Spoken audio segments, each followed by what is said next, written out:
నమస్కారం. ఆంధ్రప్రదేశ్ ప్రభుత్వం ఎస్ఎస్సి పరీక్షల మార్కుల ఎంట్రీ కోసం ఒక కొత్త డిజిటల్ సిస్టమ్ను తీసుకొస్తోంది. దాని పేరే లీప్. మరి ఈ కొత్త వ్యవస్థ ఉపాధ్యాయుల పనిని ఎలా సులభతరం చేస్తుందో మనమిప్పుడు స్టెప్ బై స్టెప్ తెలుసుకుందాం. ఇది కేవలం పేపర్ నుంచి టాబ్లెట్కి మారడం కాదు, మొత్తం పనిచేసే విధానమే మారిపోతోంది. సరే, మరి కొత్త లీప్ అప్లికేషన్ ఎలా పనిచేస్తుందో చూద్దామా? లాగిన్ దగ్గర నుంచి మార్కులు సబ్మిట్ చేసే అంతవరకు ప్రతి స్టెప్ని వివరంగా తెలుసుకుందాం. ఈ మొత్తం ప్రాసెస్ని మనం 5 సింపుల్ స్టెప్స్లో చూద్దాం. ఫస్ట్, యాప్లోకి ఎలా వెళ్ళాలి. తర్వాత ఆన్సర్ షీట్ బండిల్స్ని ఎలా సెటప్ చేయాలి. ఇక అసలైన పని మార్కులు ఎంటర్ చేయడం.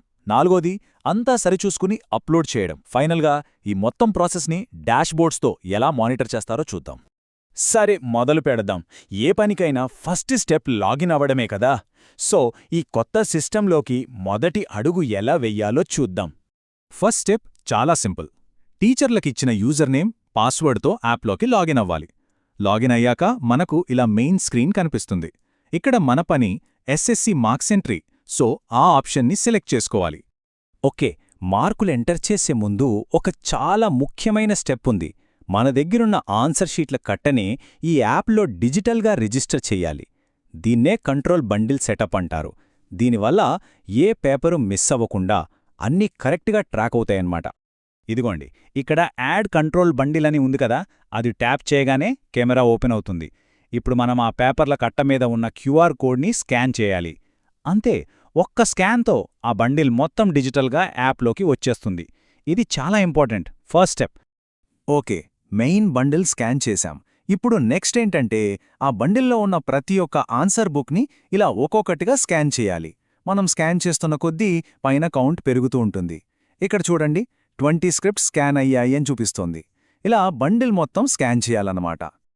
అన్ని పేపర్లు స్కాన్ చేశాక ఈ బండిల్కి ఎవరు ఇన్ఛార్జ్ అనేది యాప్కి చెప్పాలి. అందుకోసం చీఫ్ ఎగ్జామినర్, అసిస్టెంట్ ఎగ్జామినర్ ఐడీలను ఇక్కడ ఎంటర్ చేస్తారు. సబ్మిట్ కొట్టగానే ఈ బండిల్ వాళ్ళ అకౌంట్కి లింక్ అవుతుంది.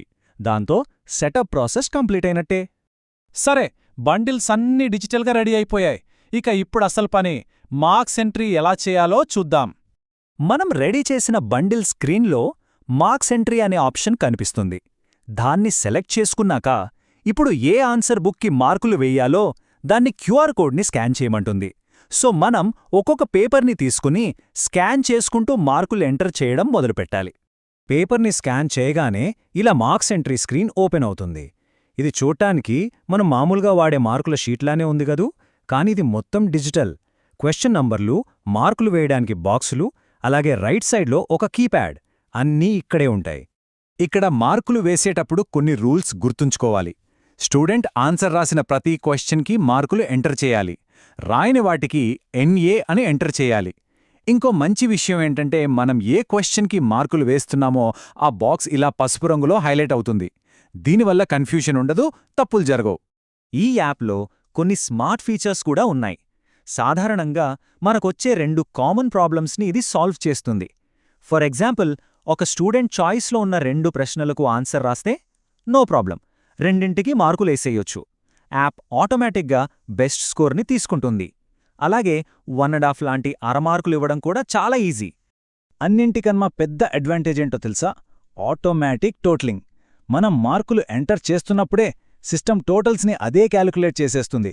అంటే మనం కూర్చొని కూడికలు చేయాల్సిన పని లేదు, తప్పులు జరిగే ఛాన్సే లేదు. ఇక్కడ చూడండి, గ్రాండ్ టోటల్ 51.5 అని క్లియర్గా చూపిస్తోంది. ఓకే, మార్కులన్నీ ఎంటర్ చేసేశాం. ఇప్పుడు మనం ఫైనల్ స్టేజ్కొచ్చాం. అదే వెరిఫికేషన్ అండ్ సబ్మిషన్. ఇది చాలా చాలా ఇంపార్టెంట్ స్టెప్. ఇక్కడ చాలా కేర్ఫుల్గా ఉండాలి. సబ్మిట్ చేసే ముందు ఒక డబుల్ చెక్ తప్పనిసరి. యాప్లో వచ్చిన టోటల్ మనం ఆన్సర్ బుక్లెట్ మీద చేత్తో రాసిన టోటల్తో మ్యాచ్ అవ్వాలి. ఒక్క మార్కు తేడా ఉన్నా మళ్ళీ వెరిఫై చేసి సరిచేశాకే ముందుకు వెళ్ళాలి. అన్నీ పర్ఫెక్ట్గా ఉన్నాయని కన్ఫర్మ్ చేసుకున్నాక అప్పుడు ప్రివ్యూ బటన్ క్లిక్ చెయ్యాలి. ఈ ప్రివ్యూ స్క్రీన్ మనకు లాస్ట్ ఛాన్స్ ఇస్తుందన్నమాట. ఏమైనా మార్పులు చెయ్యాలనుకుంటే క్యాన్సిల్ అండ్ మాడిఫై ఆప్షన్ ఉంది. లేదు, అంతా కరెక్ట్గా ఉంది అనుకుంటే కన్ఫర్మ్ అండ్ ప్రొసీడ్తో ముందుకు వెళ్ళొచ్చు. ఒక్క విషయం చాలా జాగ్రత్తగా గుర్తుపెట్టుకోవాలి. ఒకసారి కన్ఫర్మ్ అండ్ ప్రొసీడ్ బటన్ నొక్కామా ఇంకంతే. మార్కులను మళ్లీ మార్చడం కుదరదు, అది ఫైనల్ సబ్మిషన్.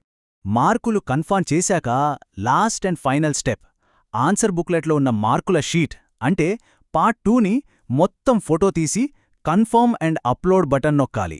దీంతో ఆ ఒక్క పేపర్ పని కంప్లీట్ అయినట్టే. అప్లోడ్ సక్సెస్ అవ్వగానే మనం మళ్ళీ మెయిన్ స్క్రీన్కి వచ్చేస్తాం. ఇక్కడ చూడండి, మనం పూర్తి చేసిన పేపర్ల కౌంట్ వెంటనే అప్డేట్ అవుతుంది. ఆ బండిల్లోని పేపర్లన్నీ అయిపోయాక ఆ కంట్రోల్ బండిల్ టోటల్ మార్కులు కూడా ఇక్కడే కనిపిస్తాయి. సరే, ఇప్పటిదాకా మనం ఒక టీచర్ యాప్ని ఎలా వాడతారో చూశాం. కానీ ఈ డేటా అంతా ఎక్కడికి వెళ్తుంది? పై అధికారులు ఈ ప్రాసెస్ని ఎలా మానిటర్ చేస్తారో ఇప్పుడు చూద్దాం. అడ్మినిస్ట్రేటర్స్ కోసం ఇలాంటి డాష్బోర్డ్స్ ఉంటాయన్నమాట. వీటితో వాళ్ళు మొత్తం ప్రాసెస్ని రియల్ టైంలో ట్రాక్ చేయొచ్చు. ఈరోజు ఎన్ని బండిల్స్ కంప్లీట్ అయ్యాయి, ఏ క్యాంప్లో పని స్లోగా ఉంది లాంటి వివరాలన్నీ ఒక్క క్లిక్తో తెలుసుకోవచ్చు. అంతేకాదు, ఇంకా డీటెయిల్డ్గా సబ్జెక్ట్ వారీగా కూడా ప్రోగ్రెస్ చూడొచ్చు. మ్యాథ్స్ పేపర్లు ఎన్ని అయ్యాయి, సైన్స్ ఎన్ని అయ్యాయి, ఏ సబ్జెక్ట్ వెనకపడి ఉంది, ఇలాంటి అనాలిసిస్ కూడా చెయ్యొచ్చు. సో ఓవరాల్గా మానిటరింగ్ కోసం ఇది చాలా పవర్ఫుల్ టూల్. సో చూశారు కదా, ప్రతి మార్కు ఒక డిజిటల్ డేటా పాయింట్గా మారుతోంది. ప్రతి ఆన్సర్ షీట్ డిజిటల్గా సేవ్ అవుతోంది.